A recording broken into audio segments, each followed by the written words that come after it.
very much under threat, especially because of the COVID-19 situation, is this idea of disinformation. Disinformation is threatening not only health when bad advice is being shared on WhatsApp or other problematic social media platforms, but even human rights that were already under threat even way before the pandemic. So I'm talking about freedoms and rights like freedom of speech, freedom of religion and belief, and the problem of hate speech. So what this session will explore is the problems that disinformation brings to the online space, primarily towards human rights, with a particular focus on hate speech, freedom of religion and belief and such. We hope to talk about problems and also solutions from three perspectives: the government's contributions to problems and solutions, tech platforms as well, big tech, and finally, civil society. We hope to get some recommendations from our speakers on concrete next steps. So hope you stick around. There will be a question and answer portion after their talks. So without further ado, with us today are three speakers who are experts on the themes that I have just mentioned. First, we have Gaia from APC. She is a lawyer with a background in international law and human rights, international and regional human rights mechanisms, research, and advocacy. Currently, she served as Asia Policy Regional Coordinator at APC. Gaia will deliver a presentation about hate speech, disinformation trends across Asia. Second, we have Harry Sufemi, an engineer who dedicated himself to fight disinformation and misinformation in Indonesia. He founded Mafindo, the Anti-Slander Society, an organization that focuses on fact-checking on social media platforms. This organization has been collaborating with publishers, tech platforms, and state agencies in several separate platforms. And finally, we have Dulam Korlu Batar, or Duya. She is the co-founder of Nest Center for Journalism, an organization that aims to diversify news flow and giving space to underreported topics in Mongolia. Duya will expound on her work as an example of this citizen-centered approach that we're going to talk about, especially when it comes to tackling disinformation and human rights issues such as hate speech. So without further ado, here is our first speaker, Gaia of APC. Take it away, Gaia. Thank you, Red. And I'm really glad we are having this conversation. Please feel free to ask me to slow down if you feel like I'm going too fast, or if you'd like me to expand further on something I'm saying. It's really timely that we're talking about hate because around the COVID pandemic, what we really saw is like an explosion of hate speech online because of the multiple other kinds of curbs people were facing, right? For that, we need to first sort of unpack what hate is and what hate speech is. Internationally, as of today, we do not have an agreed definition of hate speech. Different countries regulate hate speech in their own different ways, right? But the UN Action Plan on Hate Speech tries to frame hate speech as any sort of written or behavior or written speech of any kind that is meant to be pejorative or discriminatory based on a person's identity. There's a wide group of identifying factors that the action plan talks about. Predominantly, one of the major ways through which we see hate speech is for religious identity, for ethnicity, for gender. It could be for multiple markers like that, right? But what is something that we need to sort of fix our understanding around hate speech is that it is not gender specific, it is not religion specific, or any of those other markers specific. And what I mean by that is hate speech is not an Islam problem, hate speech is not a Hinduism problem, and hate speech is definitely not an invention of any particular religion. And Asia is a fantastic example to show how perhaps secular hate speech is in that sense, right? Because if you look at the example of Sri Lanka, you see strong hate speech emanating from Buddhist circles or Buddhist fundamentalist circles. And you see the same thing in Myanmar, whereas you see hate speech against Christians in certain jurisdictions like perhaps Vietnam and other spaces, even in China in some cases. And then you see very strong hate speech coming from Hindu right wing or fundamentalist groups in India. So, what it ultimately, and of course, there is also hate speech that comes from Islamic right wing groups, be it in Indonesia, Pakistan, Bangladesh, it could be any of those countries, right? So, what all of this points to is that hate speech is a majoritarianism issue. It is an issue that stems from intolerance and an unwillingness. Sorry, I just realized my computer is running out of charge. So, please give me a second. Sorry, I thought I had taken care of this. Okay. So, what it essentially shows us is that it's a question of majoritarianism and intolerance. And why does hate speech happen, right? Oftentimes it's assumed that hate speech is just something that happens spontaneously as a result of our underlying sort of prejudices. But some of our research, especially this research, and I hope Pavitra is in the room because I had requested her to share the research reports that I'm referencing. There was this research that we did called Let the Mob Do the Job that looked at how organized hate speech campaigns can be, right? And it has an intersection with disinformation. So it is true that hate speech is often a result of our underlying prejudices, bias, but then it's also often, many times, orchestrated. It is organized. And particularly, what's problematic about hate speech is when it is weaponized by political circles, by strong political actors. The politicization of hate speech is even more dangerous than hate speech itself. And really, the aim of hate speech is to put individuals back in their places, is to make them shut up and sit down, is to make them feel insecure, make them feel lose their sense of dignity, right? And what is also important is for us to note that hate speech is often triggered when persons from these marginalized, vulnerable minority groups seek to assert themselves. When women speak up about their bodily autonomy, immediately you have sexualized hate speech. And then when you have minorities trying to be at the same footing as the majority community, talking about their rights, then the immediate response is hate speech. So there is also that power dynamics that comes into place, right? Um, Coming to the issue of responses to hate speech, what is interesting or perhaps unfortunate about hate speech in the offline space and online space is that somehow in the offline space you have community based responses to hate speech, right? Where there's a collective response to hate speech. But what happens is in the online space, oftentimes individuals are left to feel like they have to fend for themselves, correct? Because there is organization at the end of hate speech emanating users, but there isn't that kind of organized responses that come from the targets. Um, and and so that sort of is something we have to keep in mind when it comes to individual responses. Because, like for instance, if I had to give you an example, I feel more empowered in offline than in online because my currency is just higher in the offline space than in online spaces, right?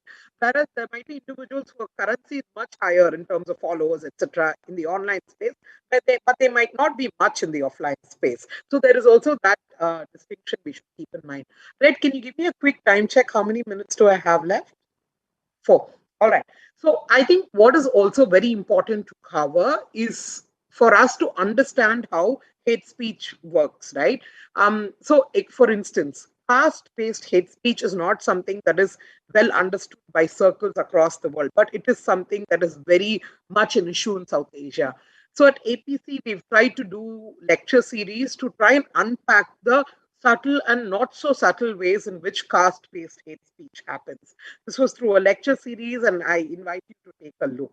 But I want to also make the connection between hate speech and disinformation and the role of platforms. Um, let's take, for instance, what happened in India. Now, in India, political actors constantly engage in hate speech, right? But what happens is people engage from the minority community when they engage in religious speech, or when they engage in criticism against a religion or religious practice, they are targeted through hate speech laws, right? That's a legitimate expression. What we need to remember is that rights are held by individuals, not religions per se, right? Hate speech actually targets individuals and communities and not really notions of identity in that sense, right? Um, what had happened in India, for instance, is that Facebook had not only failed to address hate speech, they actually actively shielded the people who had generated hate speech. APC and many other organizations actually sent an open letter to Facebook, following which one of the people who was at the top of the affairs stepped down. But it really is a much bigger issue because the tech spaces, especially social media platforms, are also occupied by members of the majority communities, be it majority religion, be it men predominantly, be it members of the dominant caste. Um, so when those spaces are occupied and controlled by people from the majority communities, it becomes difficult to challenge hate speech, right? Now, coming to the intersection of hate speech and disinformation. Now, this was perhaps the most evident around the COVID pandemic.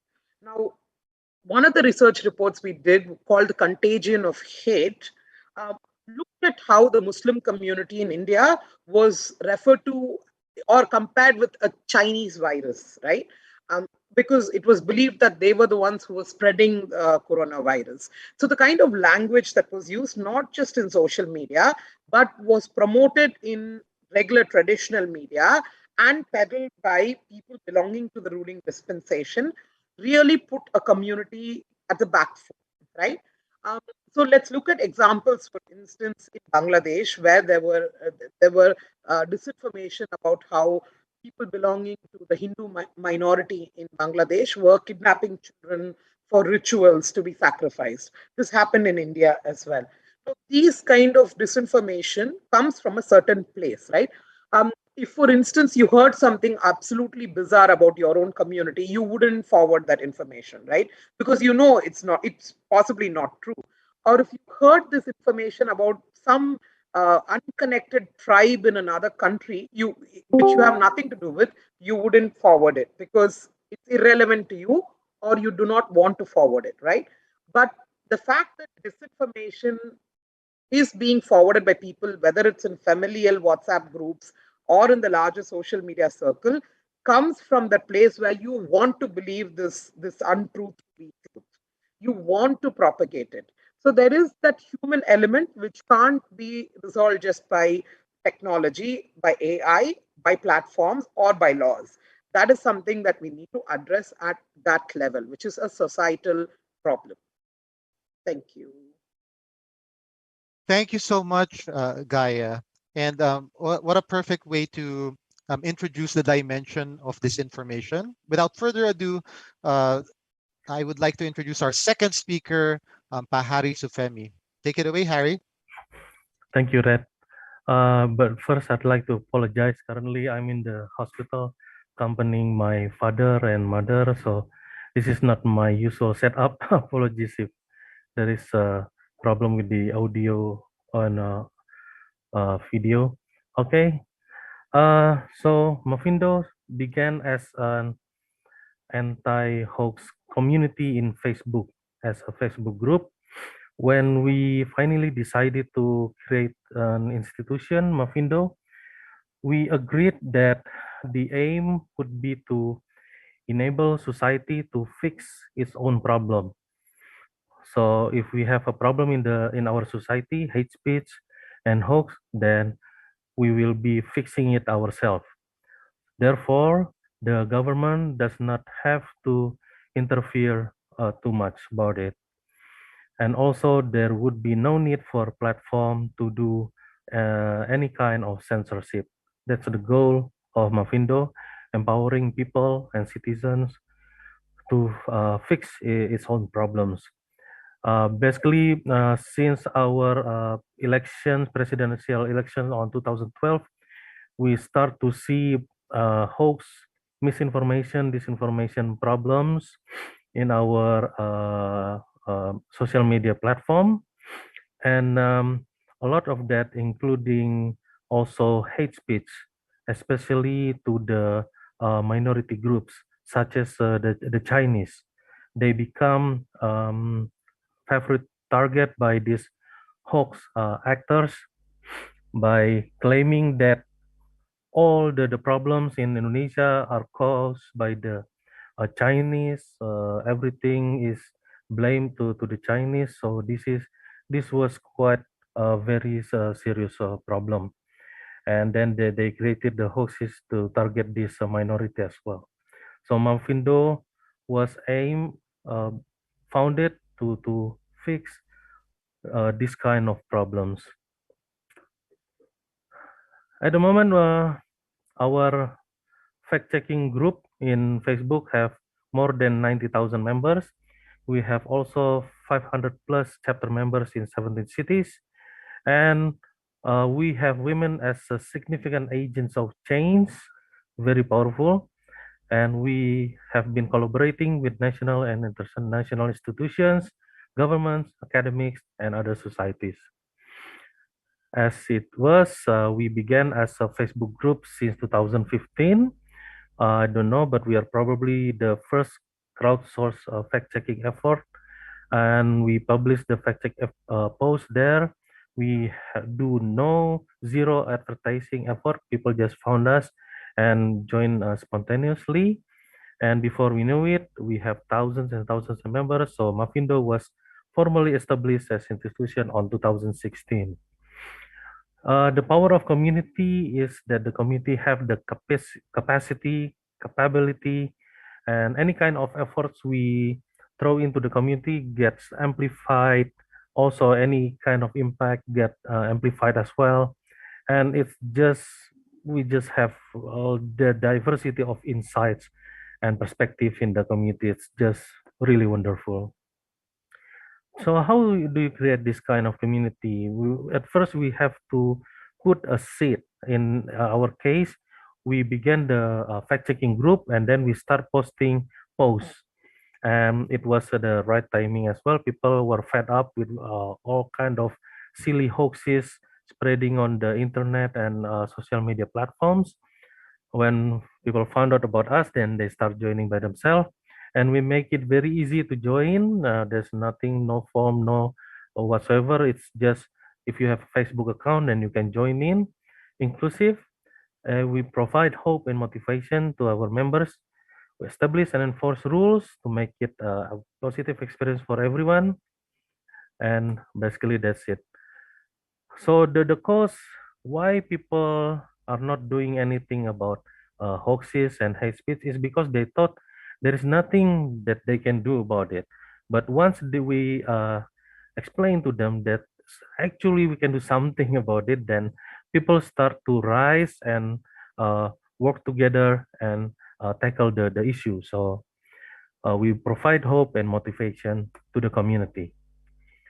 We had to create rules, but we try to minimize the rules as little as possible because we like to have flexibility in our community, but we need a minimum number of rules to avoid chaos.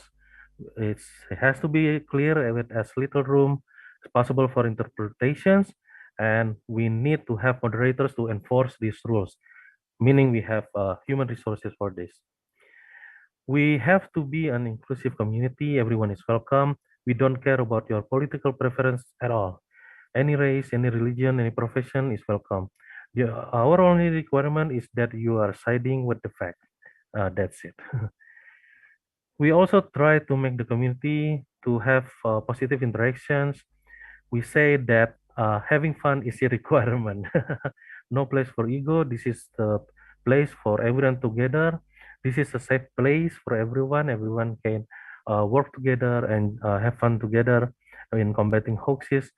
And because combating hoaxes and hate speech, it's not simple work. It can be pretty hard at times. So in the community, they provide support to each other. It's very, very wonderful. Some things to watch in our community is no place for ego. This is a place for everyone. No one is above everyone. We don't want a negative interactions. We tell people not to be a narcissistic and not saying bad things, support your friends and so on. And once your community flourishes, there will be hostile takeover attempts. Lessons learned. Women are powerful drivers A lot of champions in our community are women. Youths have amazing energy. They sometimes need directions, but that's it. They can do it by themselves. You let them running, and they will achieve a lot of amazing things. Diversity means amazing insights and perspective. Community need to be actively maintained and nurtured, and basically humans are amazing. That's it for me. Thank you very much. Thank you so much, Pahari. And with 2 minutes to spare, I was actually filling in the application form to join Mafindo already. Like, that was such an inspirational introduction to Mafindo. Yeah, I look forward to hearing more about it in the conversation letter. Again, a reminder to the people in the chat, you can drop in your questions and we will get to them in the Q&A after our third speaker shares her bit. She is Duya of the Nest Center for Journalism. Take it away, Duya. Good afternoon, everyone, and thank you very much all for taking your time to participate in this discussion today. So I'm going to be sharing Nest Center and Nest Center's experience of combating misinformation, disinformation, and malinformation in Mongolia. And a certain part of our operation includes fact-checking false hate speeches. So as we are a fact-checking organization, we have to limit combating hate speech when they are have some sort of factual errors.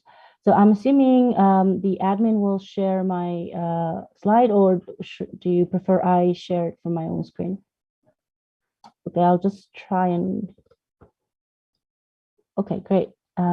Here it is. Okay, so first of all, let me introduce who we are. So Nest Center for Journalism, Innovation and Development NGO is a fairly new NGO. We were established only a year and a half ago. And our goal is to diversify news flow in Mongolia because currently more than 70% of all the news coverages in Mongolia are only political news coverage, and the remaining 30% are divided among other topics. And we aim to give space to underreported topics in the media environment. And one of our operations is the Mongolian Fact-Checking Center, where we aim to debunk falsehoods, especially on social media, with special focus on Facebook. And we became a IFCN signatory in June 2021. And what we have been doing in the past year is, as we are a new organization, we fact-checked over 100 online disinformation and misinformation. And according to our experience, we have seen that professional media organizations that have professional editorial teams do not mostly produce false information, but majority of them originate from social media, from personal profiles. And out of the 100 misinformation that we have debunked, about 10% of it has been hate speech. And we have a policy of not publishing the fact check if the hate speech turns out, like the facts that are in the hate speech turn out to be true. We do not publish them because our policy states that whether or not someone's wrongdoings, if that is especially not like a political, a person who holds a political position and whose actions is regulated by certain legal environment, then we do not publish it, because our policy is that nobody has to be penalized on social media before a court decides he or she has done something wrong. So we do not publish those that, mostly do not publish those that are that turn out to be true, and mostly publish the ones that are misleading or false. And our understanding of hate speech at Mongolian Fact-Checking Center is a type of information on the social media that may lead to physical harm of a person by himself or by others. So those are that's the definition that we use when we identify hate speech on social media. So what are the key trends that we have seen in the misinformations that we have debunked are online falsehoods rise during election and hate speech as well. And online falsehoods mainly aim to distract public from certain issues. For instance, recently there has been a lack of petroleum supply in Mongolia, and we have seen a rise in misinformation because the government wants people's minds of their inaction to take the situation under their control. And hate speeches occur and mostly against well-known women. And they can be fabricated most of the times, also for the purpose that has been mentioned in the second, to distract public from certain issues. Okay, so government has made certain efforts to tackle misinformation in Mongolia using legal means. There has been an establishment of a professional state. There has been an establishment of a professional state organization against misinformation under the General Police Authority. So if an individual posts some kind of misinformation or misleading information, regardless of it has been not harmful or his or her own opinion, this unit has the right to kind of examine the authenticity of the information and pose some sort of criminal or legal sentences to that person. And there is one other fact-checking center on top of Mongolian fact-checking center, which is factcheck.mn, and which makes it two organizations or professional organizations combating misinformation in Mongolia. So what's the state of hate speech and defamation in Mongolia? So there's a law called discrepancy law, and under this law, a person has the option to file a complaint to the court if he or she feels that his or her own professional reputation or personal reputation has been under risk caused by a coverage on the newspaper or any type of media. And the law has been approved in 2017. And since then, the number of complaints have been rising to the court, and mostly journalists have been sentenced under this law. So in 2017, 4 journalists have been sentenced out of 28 complaints. 17 journalists and 1 media organization have been sentenced in the second year of the implementation of the law. And in 2019, 4 journalists and 1 media have been sentenced. So according to this law, a media organization is fined by 20 million tugriks, which is about 10,000-ish US dollars. And if the journalist is found guilty of the charges, then they're fined about like a little less than 1,000 US dollars. So by the difference of the number of the complaint and the number of journalists and media organizations that are actually being sentenced, we can see that this law is not like 100% serving the good of the people, because 33% of the complaints come from politicians. So politicians have been increasingly using this law as a tool to hush news organizations from reporting on them. And also, as we have seen in the first slide, professional media organizations are not the main producers of hoaxes and hate speech.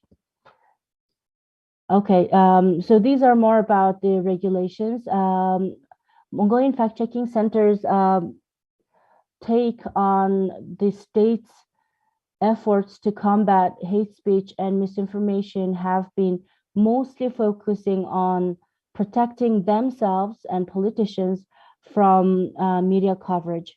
So, I think this can be seen from other additional information on the regulations that the state has been posing.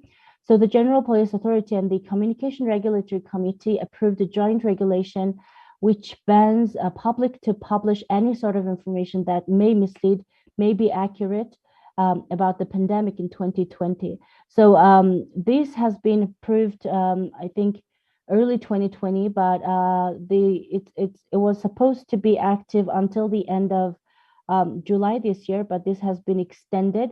And even like regular citizens who have posted their opinions about the state's methods of regulating the pandemic situation have been fined and taken into account to a certain extent.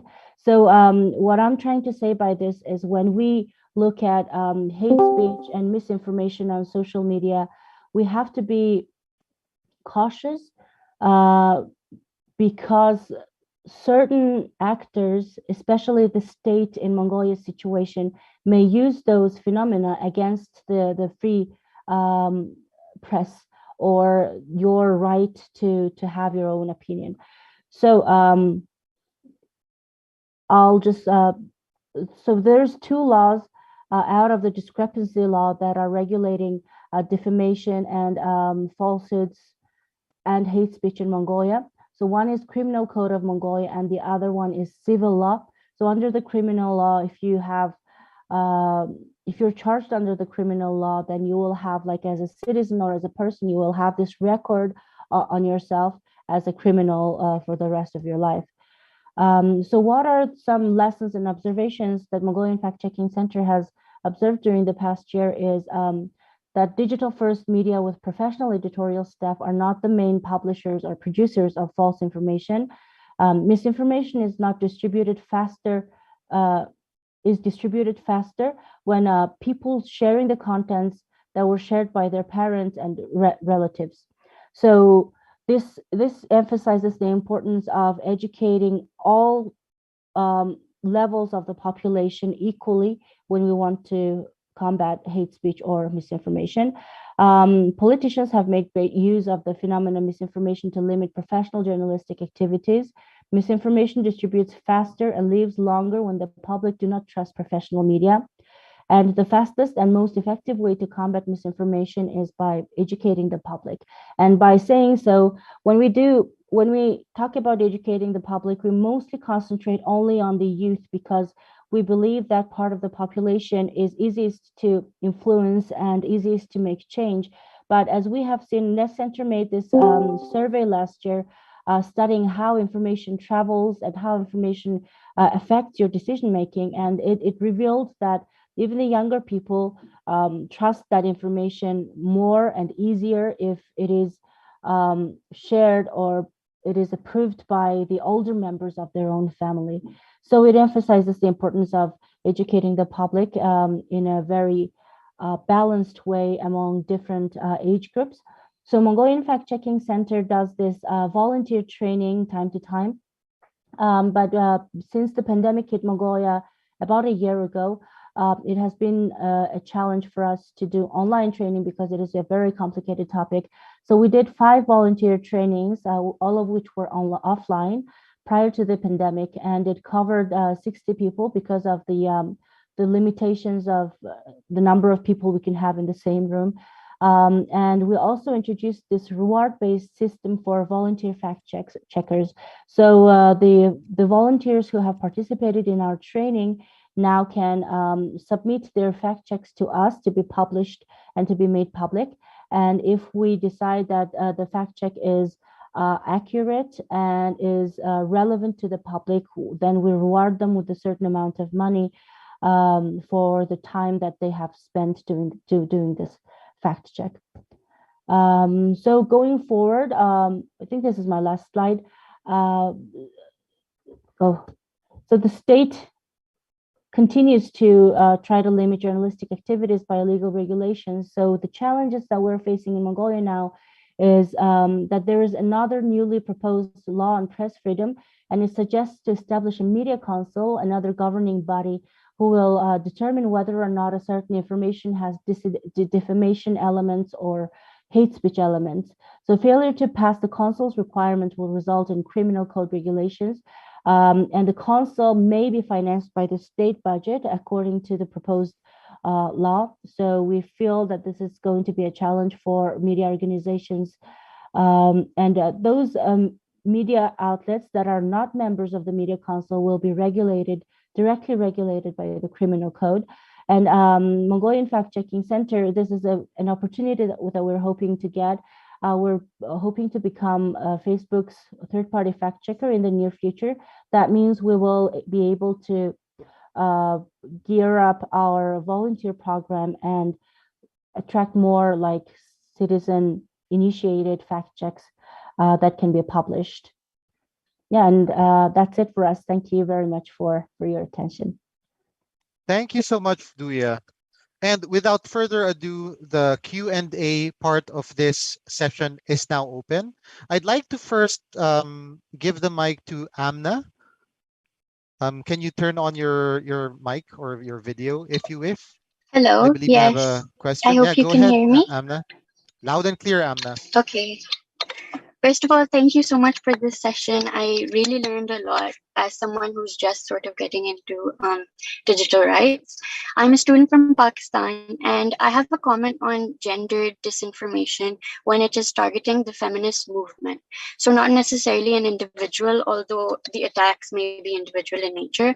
But the situation in my country is such that the feminist movement, particularly the Women's Day March, it's a center of a lot of sensationalism and disinformation that comes from internalized gender roles and stereotypes. So the feminist movement is being targeted by these troll armies or troll farms that are often aligned with the state. And also, as Gayatri mentioned, they're very coordinated. But the feminist organizers, they're still comparatively small in number.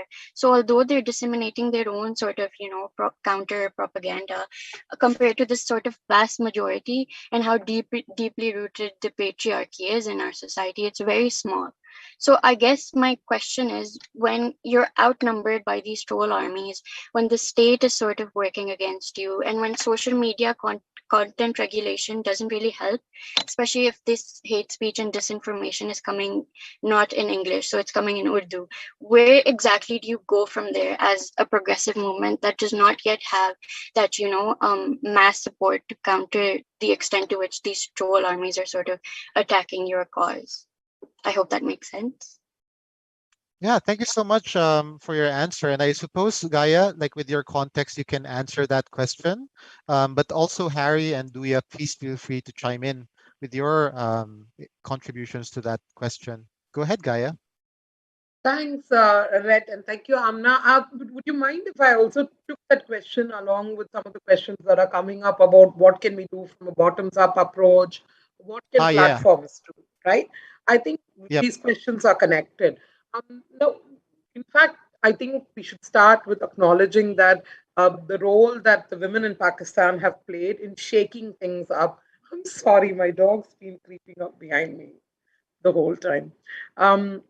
So one of the things that one of the moments that is very critical in our histories is also the Aurat March that Amna was talking about people organizing to push back against hate, discrimination, and stereotyping, right? But unfortunately, these efforts also face hate and discrimination as a result of what I mentioned earlier about assertion. There are fantastic examples across the region, right? Whether it is the flower speech movement in Myanmar, or my friend movement in Myanmar, or if you look at not in my speech, not in my name movement in India, these are all important moments in our history where people came together, communities came together to push back against hate. The thing is, we need to find better ways of further collaborating, further sort of coordinating, and not allow instances of violation to remain a particular community's problem. This is easier said than done, right?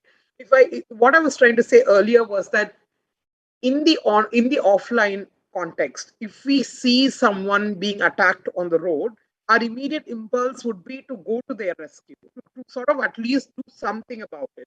But that kind of urgency or that kind of empathy does not translate to the online space when it comes to everyday individual users, right? Now, going from there, we have to recognize that hate is not just something that sort of, you say it and get over with it. It's not that, because it actually has proven time and again to spill into offline spaces. where online hate and disinformation has actually resulted in offline violence against communities, where villages have been burnt down, individuals have been targeted, people have been gunned down. There are so many of these examples. So, what is it that platforms can do, right?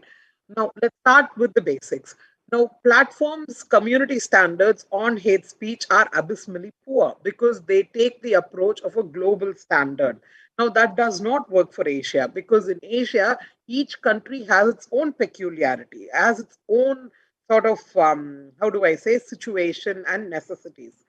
This is a dangerous approach, I'm aware of it, because if we start looking at community standards that are country based, what would happen is also that would open the door for dilution of free speech standards. But it's something we have to be vigilant about.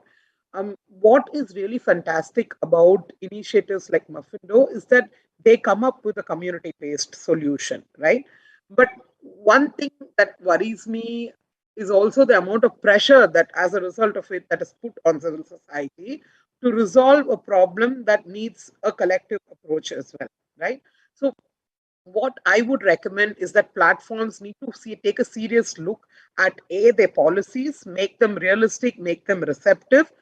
B, invest a lot more resources than what you are doing right now in terms of making sure hate speech is at least blocked or temporarily taken down till it can be, argued over. But that again is sort of a dangerous position to take. But it's something I'm saying fully aware of the fact that this has consequences. But I think the most important thing platforms can do is not just take content down. When, say, for instance, I've put out hate content, it's not enough if you put a gray screen on my content or take it down. You need to take the time to communicate with me as to why my content was taken down and what was problematic about it. Now, what Facebook and Twitter do at the moment is that when they take your tweet down or when they suspend your account, they basically say that, well, you violated community standards, as if community standards is the be all and end all. There is no language of harm that they use, right?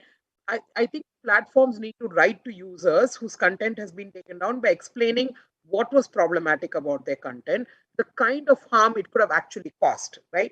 Because I still want to believe that there is a sense of decency in all humans, and maybe sometimes people put things out without actually realizing the harm it can cause. I'm not sure if that responded to the question, but that's what I think about it. Thank you so No, much, Gaia. definitely. Thank you so much. And thank you so much for that very thoughtful question, Amna. I've typed into the chat, for those who aren't looking at the chat, the bottoms-up approach question that Gaia was also answering. Harry, anything that you'd like to add to that?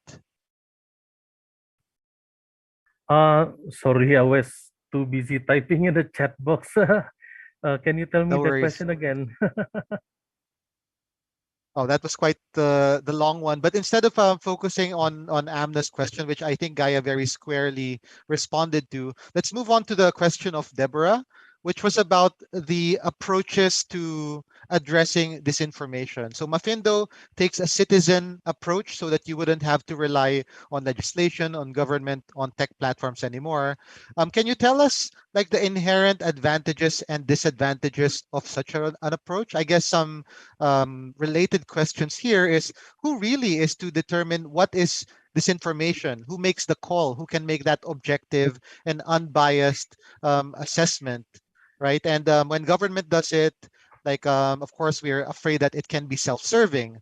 When citizens do it, maybe they're lacking the context that government or big tech platforms have because they see like the bigger picture. So I'll pass the mic to you, Harry, and then shortly let us know about Nest Center's approach, Duya. Go ahead, Harry. Yes, thank you. As I said before, one of the things that we did was establishing rules, and that's among the key things to do. As soon as we establish Mafindo, we look around for the proper rules or methodologies to handle hoaxes. So we found this methodology created by First Draft. So we adopted it and we created into rules. So this is how you classify which is hoaxes or not, because it's done by the well-known academics and it's created. It's very robust and comprehensive. And the more important thing is we are very transparent about it. This is our methodology. This is how we work. So no one is questioning the how we work. And so that's how you do it. We create rules, so everyone in the community is doing things the same way. We have a ways to establish which is hoaxes and which is not. So rules are important, and also methodologies, and more importantly, transparency about how we do things and why we did it. So yeah, with the community, all sorts of things becoming possible sometimes. But another thing is sometimes you can be too busy with the doing work together with your friends in the community, you forgot to monitor your own impact. So and in many cases we thought we failed to do some activities properly, but then someone else reached out to us and saying, hey, good job on this. And we were surprised. Turned out they have been monitoring our work instead of ourselves. So and in many cases that's how we found out how we impact the society overall. For example, there was this election in West Kalimantan. We were just reacting. This is a very high risk community, so we created a special team to handle the hoaxes during the local elections there. Then it was IPAC, Sydney Jones, that told us that Mavindo managed to avoid several real life riots in the area. And yeah, thankfully we have friends that help us do that instead. That's it from me. Thank you. Thank you so much, Harry. Duya, go ahead. Okay, to answer the question about who decides whether the misinformation is false or not, I think the global agreed approach to that is professional fact checkers.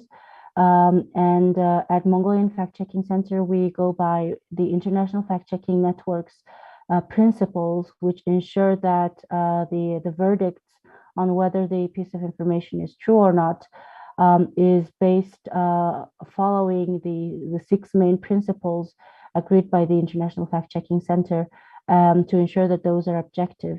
And also to answer some of the questions in the chat, why falsehood information, according to a slide of your presentation, mainly attack women in Mongolian cybersphere?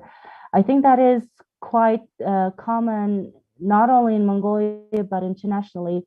What we have seen is when a type of hate speech or a type of information that strongly addresses personal matters connected to a person gets more viral when it's about a woman. So if the government or some sort of entity is producing misinformation to distract the public from certain event that's happening, then the misinformation or hate speech about a woman is the go-to. We have several kind of guesses about as to why that happens. So probably in the case of Mongolia, majority of the social media users are women, and women interact more to information about women. Probably that's why, but it's only a guess. We don't have like a survey or study to prove or not whether or not that is true.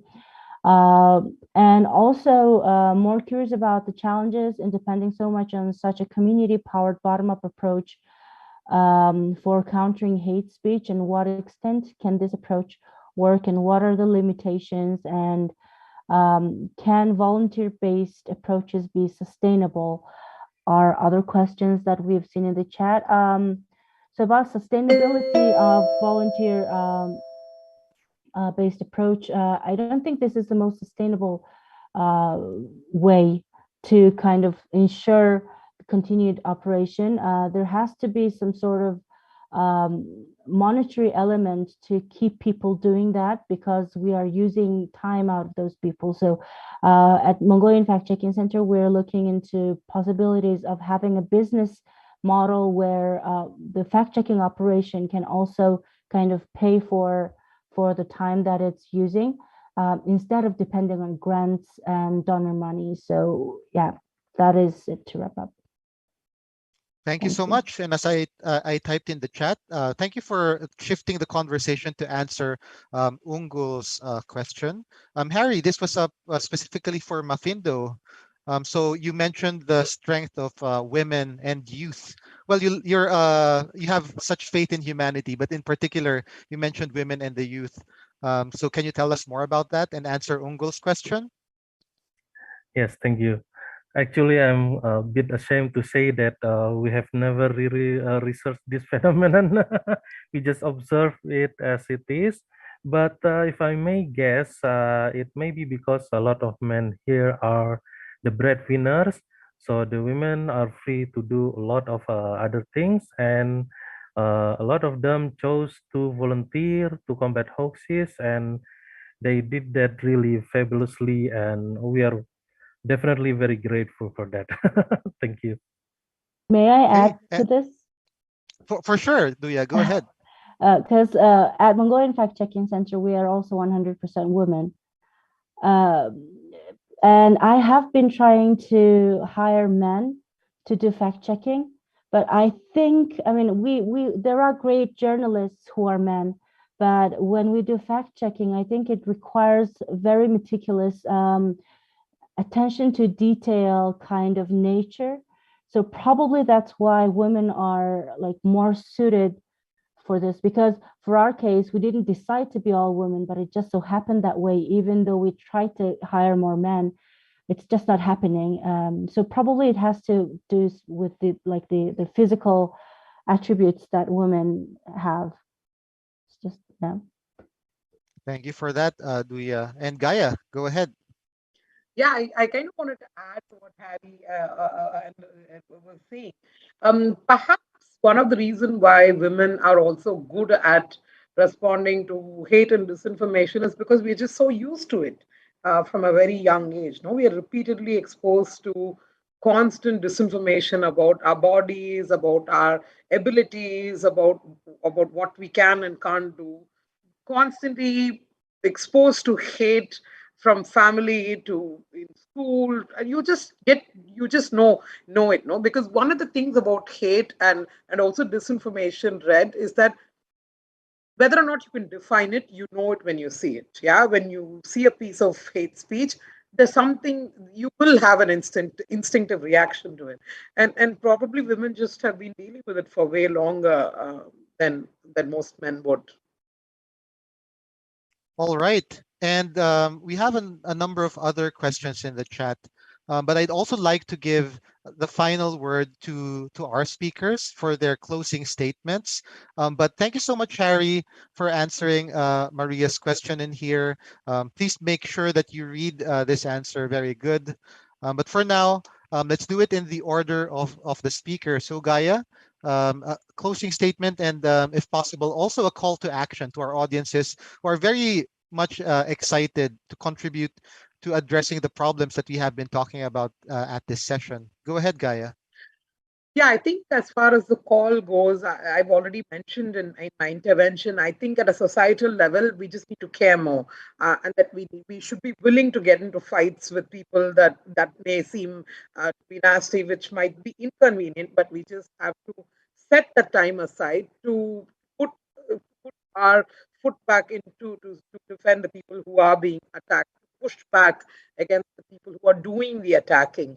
And as far as platforms go, I think there is a necessity to pressurize them to be more receptive to national context in terms of the kinds of attacks we have, to push them to spend more resources on responding and not just be obsessed with the notion of community standards, to actually get a little bit more obsessed with human rights dignity, right?